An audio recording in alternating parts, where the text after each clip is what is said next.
All I wanted to do was play with you.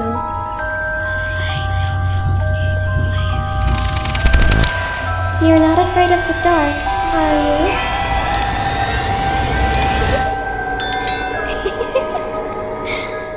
Hi, Assalamualaikum semua orang. Karina Hasim here. I hope you are in a good mood today because it's a good day to have a good day. So, hari ni kita kembali lagi di segmen creepy. And kali ni bukan creepy outdoor, kita creepy indoor. And welcome back to my old background. Kamu balik KL sekejap, tapi sekejap je lah. Next video ni korang akan nampak background hutan semula sebab saya akan pergi balik ke Kelantan.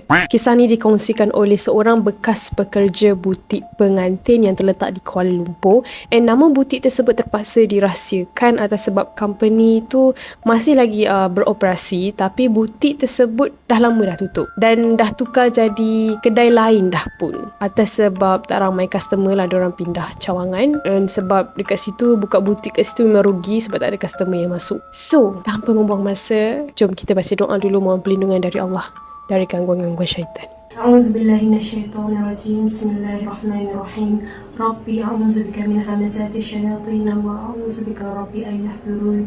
Wahai Tuhanku, aku berlindung kepadamu daripada bisikan-bisikan syaitan, dan aku berlindung juga kepadamu wahai Tuhanku daripada kedatangan mereka kepadaku.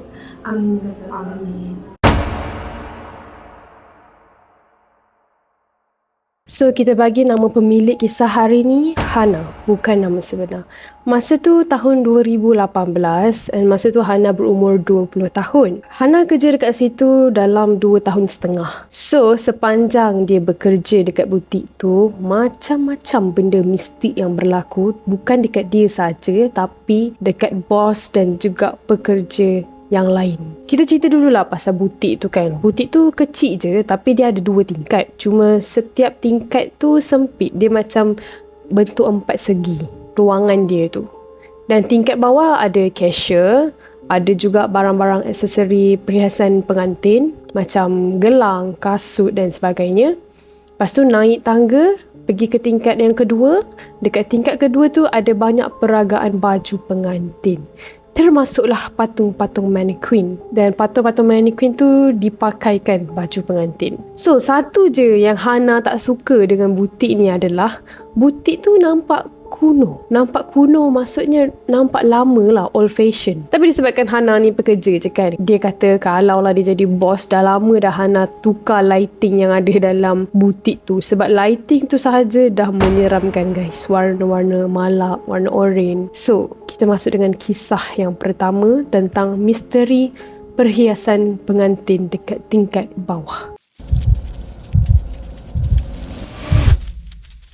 Masa tu pukul 7 petang, nak dekat maghrib dah lah. Adalah satu customer ni masuk. Dia tanyalah nak sewa perhiasan dekat kepala. Something yang kat kepala lah untuk dinner. So, mungkin customer ni ada dinner yang bertemakan macam Melayu ke ataupun bertemakan pengantin pun boleh jadi kan, or traditional. Jadi Hana pun tunjukkanlah perhiasan-perhiasan yang ada dalam butik tersebut yang available untuk disewakan lah. Tapi dalam banyak-banyak perhiasan yang Hana dah keluarkan, customer ni tertarik dengan yang satu ni je, which is dekat dalam almari. Almari tu nak kata almari dia macam almari Lutsina tau, yang macam untuk kita peragakan. Tapi Hana tak tahu pula yang benda yang ada dalam almari Lutsina tu sebenarnya bukan untuk dijual. Memang hanya untuk peragaan sahaja. Orang kata apa, perhiasan je lah kan. Hana pun buka lah almari tu. Dah customer nak tengok yang dalam tu. Dan perhiasan tersebut bernama Suntiang Minangkabau.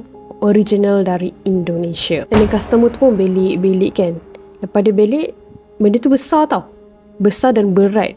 And dia proceed untuk sewa selama 3 hari. Malam tu, masa nak closing butik tu, diorang closing awal dalam pukul 9 macam tu, butik diorang dah tutup, dah start tutup dah. So, bos Hana waktu tu ada dekat butik. Sekali dia perasan dalam almari tu kosong. Dia pun tanyalah staff kat situ kan, ada 2 orang je pekerja termasuk Hana lah. Jadi Hana pun dengan bangganya dia cakap dekat bos dia, ada customer dah sewa tadi. Sebab yelah orang sewa, company dapat duit kan. Sekali kena marah. Bos dia marah lah. Bos dia kata, itu bukan untuk dijual. Ada sebab lah saya letak dalam almari ni je. Hana pun pelik. Selama dia bekerja dalam tu, tak pernah-pernah pula lah bos dia cakap ada barang dekat sini yang tidak boleh dijual. Lepas tu bos dia pun minta lah nombor telefon customer tu. Nasib baiklah ada detail penuh kan pasal customer ni. Sebab customer ni kan sewa. Kalau lah customer tu beli, mungkin agak susah sikit lah nak cari balik detail customer.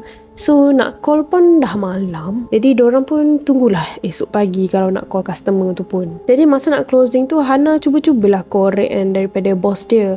Kenapa tak boleh jual benda Allah tu? Hana ingat sebab perhiasan tu macam tak boleh letak atas kepala ke, sebab mungkin dia just props, maksudnya tak function lah kan. Mungkin tak boleh nak lekat kat atas kepala ke, ada benda yang rosak ke. Sekali bos dia tu cakap, kau tahu tak benda tu dari mana? Benda tu memang betul-betul dari Indonesia tau. Ada kisah dengan Suntiang Minangkabau ni.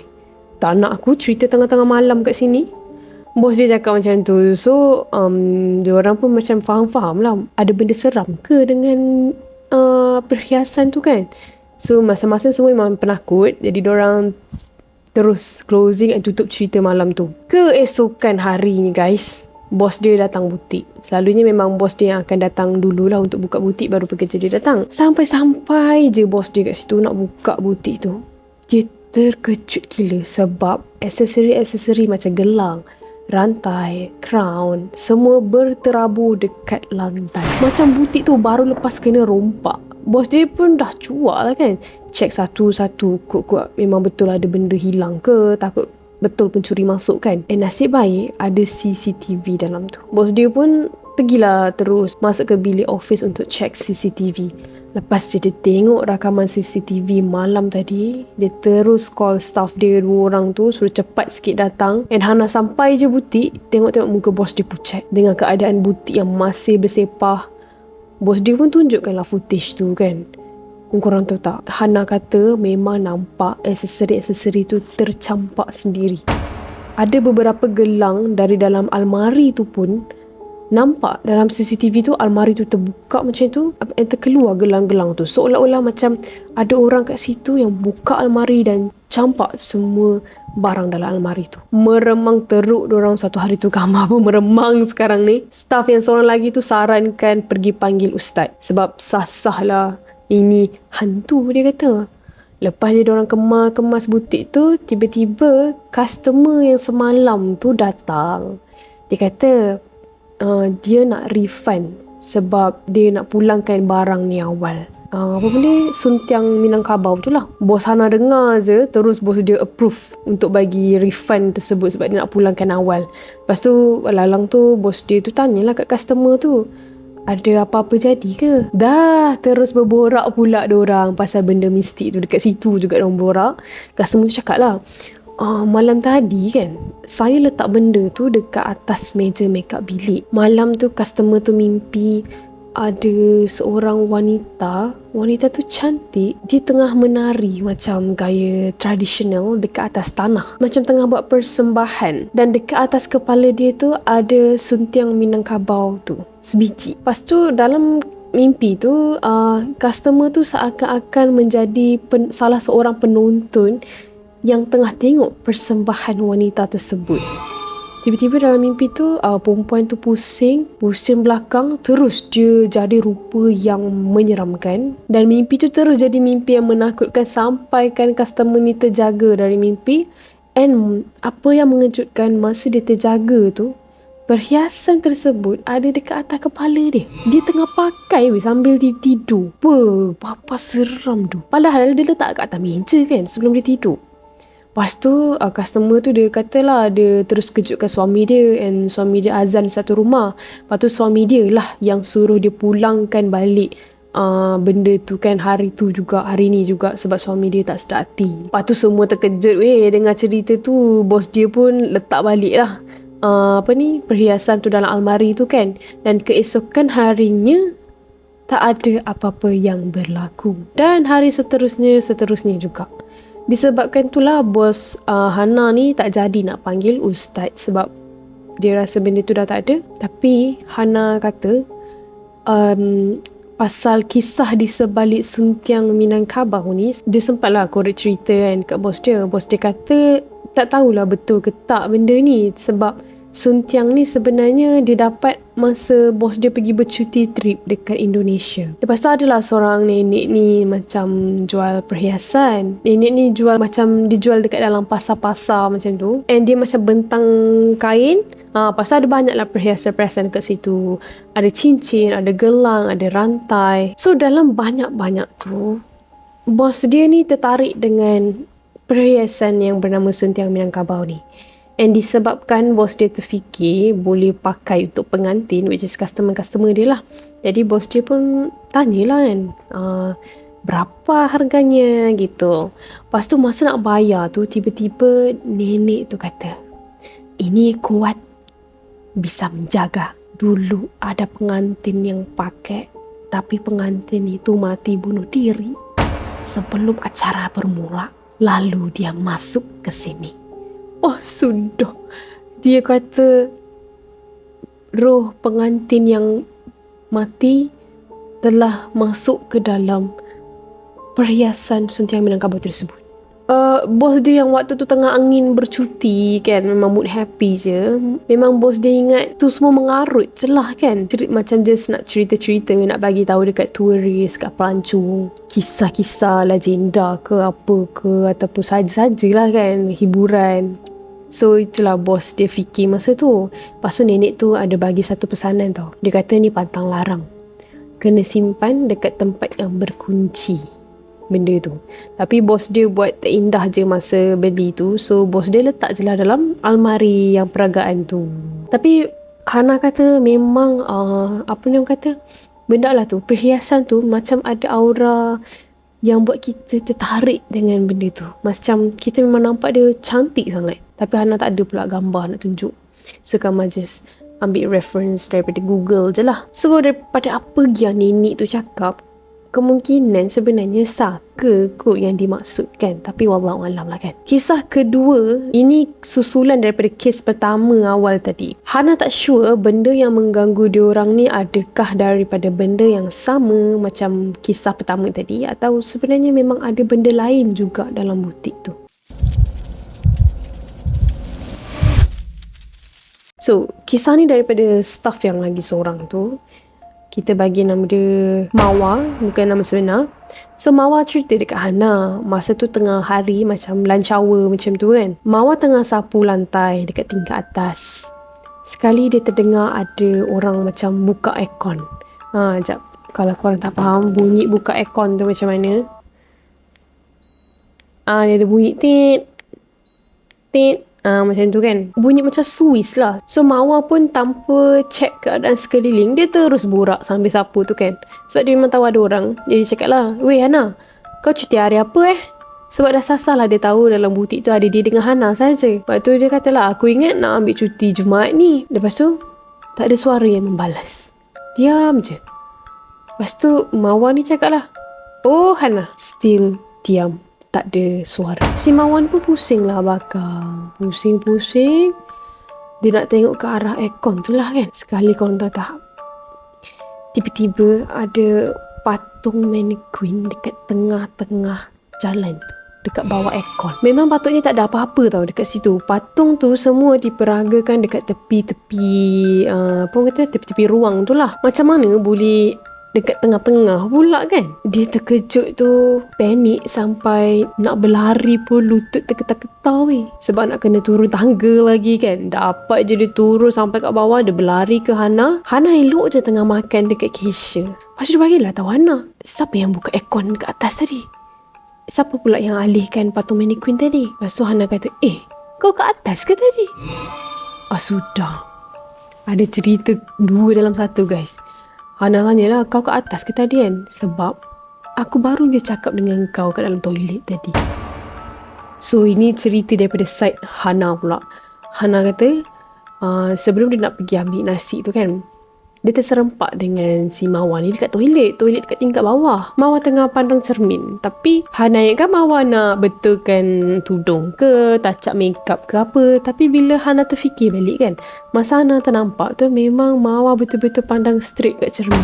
time dia tengok tu dia tak fikir apa-apa lah, tapi lepas benda ni jadi baru dia terfikirlah benda tu pelik kan. Hana siap bercakap lagi dengan benda tu, kata mama kau nak makan tak? Aku makan dulu Tapi benda tu tak jawab. Samalah kes macam Mawar tadi kan.